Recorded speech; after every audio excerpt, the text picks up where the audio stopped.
Buenas noches ante todos. Mi nombre es Abel Gabriel Bello Malmas. Soy estudiante de la Facultad de Ingeniería Civil del curso de Hidrología. En esta ocasión voy a sustentar mi trabajo de investigación denominada separación de hidrogramas para abordar la equifinalidad en modelos hidrológicos conceptuales. Eh, para ello he podido plantear algunos objetivos, como el objetivo general, ¿no?, que es analizar la separación de caudal observado en dos series temporales, que son el caudal rápido y el caudal base en dos cuencas a base mesoescala. Como los objetivos específicos, desarrollar un procedimiento de calibración, asumiendo que si el método del mínimo local mejora el rendimiento del modelo calibrado. También analizar el método de separación de hidrogramas más complejos, ¿no?, que producen el régimen de flujo base de manera más realista. También separar el caudal base mediante el método mínimo local para un extracto de una serie de caudales, ya, en dos estaciones de aforo. Para ello vamos a definir qué es un hidrograma, ya que depende de ello la separación del caudal. Un hidrograma, pues, es una representación gráfica con variaciones de caudal respecto al tiempo. Por ejemplo, nosotros sabemos que la precipitación se da en cualquier momento para una cuenca en estudio. Entonces, esa precipitación puede ser lluvia, nieve y discurra, ¿no? De modo que el cauce principal pase por una estación de aforo. Entonces, en la estación de aforo de nosotros medimos el caudal para poder plasmarlo al hidrograma. Ahora, pero en sí, ¿en qué consiste la finalidad, no? ¿Cuál es la finalidad de separar el caudal total en caudal base y en escorrentía directa? Entonces, muchas de las veces se presentan problemas en la sociedad, como por ejemplo socavación de un puente, ¿no? Aquí el desborde de un río, ya que no se ha hecho estudio del pico máximo, caudal máximo, ¿no?, en la escorrentía directa. Es por ella razón no se sabe con exactitud, ¿no?, hasta qué punto más o menos se va a elevar el caudal de la escorrentía directa y que puede afectar, ¿no?, por ejemplo. Entonces, realizando esos estudios podemos dar soluciones, por ejemplo, a los diferentes problemáticas. Por ejemplo, que en caso de defensa ribereña, por ejemplo, para el desborde del río, para evitar la socavación, por ejemplo, en un puente, a realizar aviones, ¿no? Construcción de aviones. Para ello nosotros analizamos algunos parámetros, entonces debemos tener en cuenta algunos parámetros, por ejemplo, el área de la cuenca, su sistema de drenaje, la intensidad, ¿no? Estudio del suelo, duración de la lluvia. Nosotros sabemos que cuando se da la precipitación, el caudal que discurre, muchas de las veces una cierta cantidad es tomada por las plantas, otras son infiltradas y muchas de las veces son desviadas, ¿no?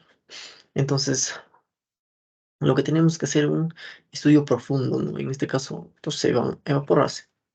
Entonces, todo ello conlleva al estudio en el método mínimo local que vamos a ver. O sea, también tenemos que tener en cuenta la calibración de parámetros para este método, que es la infiltración, flujo superficial, ¿no?, que nosotros vamos a ver en la pendiente, por ejemplo, aquí en esta la imagen, el interflujo, máxima capacidad del tanque, la recarga de aguas subterráneas, flujo a base, etcétera. De modo que nosotros identifiquemos la separación de caudal, el caudal base y la escorrentía directa. Ahora, desde ello vamos a ver tipos de hidrogramas, ya que hay muchos métodos para la separación del caudal base y la escorrentía directa. El hidrograma típico que generalmente analizamos es para una tormenta aislada, ¿no? Ya que esto tiene su parte, que es segmento de la cresta en esta parte, con una rama descendente y una curva de recesión en esta parte. El otro es el hidrograma de ruptura. Este tipo de hidrograma sirve para analizar presas, embalses, lagos, lagunas. Y pues esta línea que representa, o bajo la línea, esta área representa el volumen de agua desembalsado, ¿no? También tenemos otro tipo de hidrograma, que es el hidrograma triangular. Y esto nos sirve para análisis de redes de atarjeas, o sea, para alcantarillas, ¿no? Para realizar pavimentación, es un estudio en la ciudad. Entonces, nosotros construimos un hidrograma triangular, pero este hidrograma triangular tiene dos ecuaciones, ¿no? Por ejemplo, si yo quiero calcular un caudal para un tiempo cualquiera. La primera ecuación es para este tiempo menor al tiempo pico. El tiempo pico, pues, es del origen o de la formación de la escorrentía directa hasta el pico máximo. En cambio, el tiempo base es todo el intervalo de la escorrentía directa. En la otra ecuación estaba por esto de aquí, ¿no? Por la formación de estos. Y esto nos sirve para analizar para un tiempo cualquiera, ¿no? De modo que ese tiempo sea menor al tiempo base, obviamente. Ahora, hidrograma con decaimiento parabólico. Esto de acá ya es para un análisis genérico, ya sea en imbalances, tonterías. Es más complejo, pero tiene una función de exponencia, ¿no? Ahora, tenemos varios métodos de separación de flujo, ¿no? Del flujo total, o sea, en flujo base y la escorrentía directa. El primer método, que es método de la línea recta. ¿En qué consiste este método? Nosotros ubicamos el punto A en la inflexión, o sea, donde se genera la escorrentía directa y el punto B a una distancia del pico máximo. Esta distancia va a ser hallada por esta ecuación que es 0.827 multiplicado por área de la cuenca que le va a dar 0.2. Entonces ubicamos el punto B y unimos esos dos puntos con una recta, ¿no? Ahora, debajo de esa línea recta será mi caudal base y encima mi caudal directo. El otro método es de dos líneas rectas, de modo que nosotros proyectamos la curva antes que se genere la escorrentía y bajamos una vertical del pico máximo, de modo que ubicamos el punto C. Ahora, del punto C, nosotros trazamos hasta el punto D, de modo que este punto D se ubica en la inflexión donde ya se da la pérdida o la finalidad de la escorrentía directa. Ahora, el otro método de la línea curva, ¿en qué consiste? Esto es para una tormenta aislada también, que nosotros tracemos dos líneas, ¿no? Paralelas también por esos puntos y tangente a esas dos líneas trazadas, obviamente, que valga la redundancia, trazamos una curva, ¿no?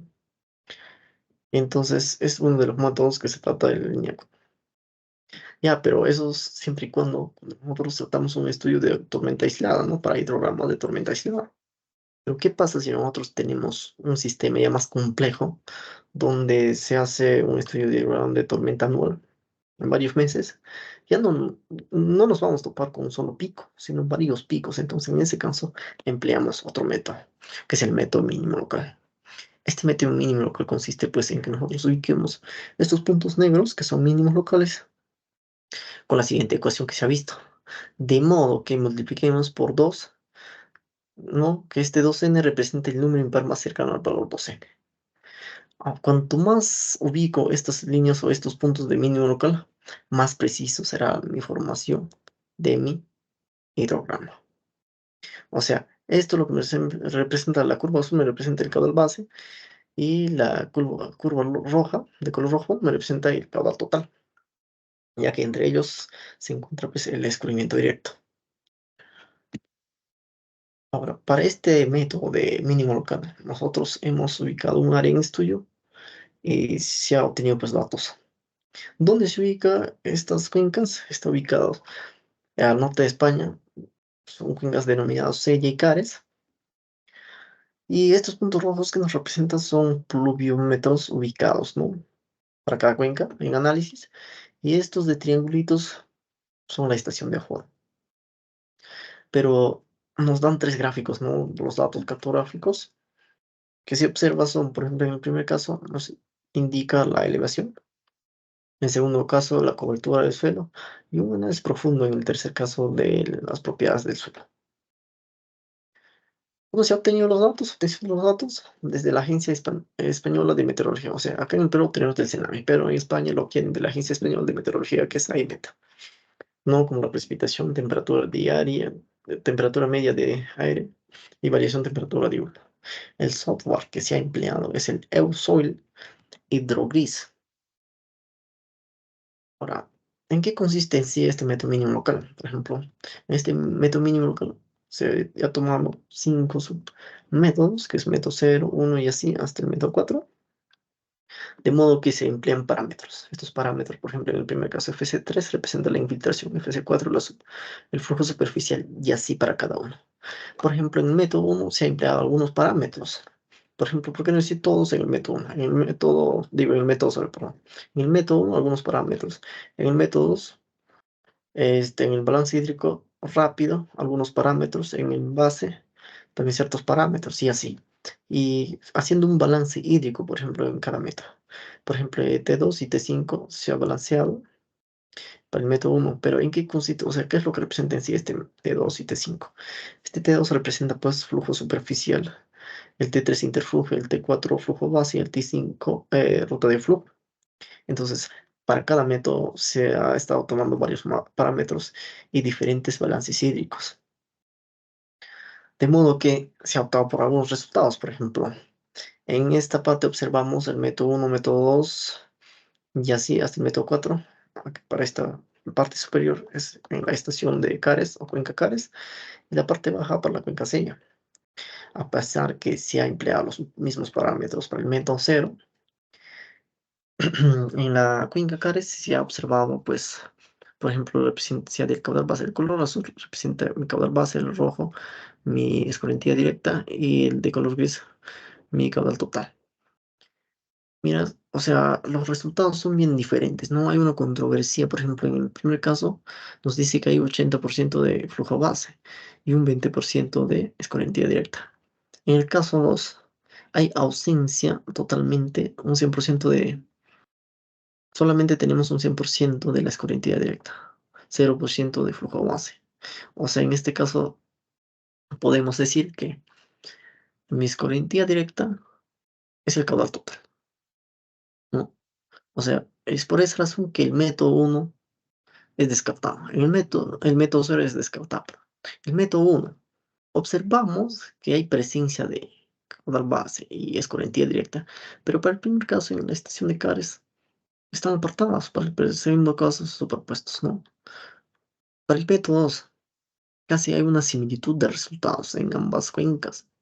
Por ejemplo, presencia de caudal base en ambos casos, también escorrentía directa, ¿no? O sea, la diferencia es acá de 0 a 1. En el método 3 la diferencia es aproximadamente de más de 10%, y en el método 4 la diferencia es de 0 a 1 también, ¿no? 1% prácticamente, o sea, no es mucho. La similitud entre métodos y 4 casi son exactos, o sea, hay equifinalidad de resultados, pero en los otros métodos no se da ese caso, ¿cierto? Entonces, por esa razón se ha podido llegar en algunas conclusiones respondiendo a nuestros objetivos. El método 3 no logra reproducir el flujo rápido, probablemente debido a una parametrización incorrecta de la infiltración y la percolación. Ojo, que no se ha considerado, por ejemplo, acá, ¿no? Infiltración y percolación como los métodos 2 y 4. En términos de desempeño en la simulación de flujo, tan solo los métodos 1 y 2 obtuvieron un NS alto, o sea, un análisis más profundo, digamos, y un sesgo insignificante en ambas cuencas a base de mesoescala. Los cuatro métodos con un rendimiento óptimo del flujo total, métodos como 0, 1, 2 y 4, optimizaron diversas parametrizaciones observándose un problema de equifinalidad. O sea, con esos métodos no se ha llegado a un solo resultado. Los métodos 2 y 4 de los 5 métodos analizados abordan una similitud de resultados, ya que el método 4 es la aplicación mejorada del método 2. Observamos que el método 2 y el método 4 daban un resultado muy similar. Entonces, eso es todo con respecto a este trabajo y muchísimas gracias.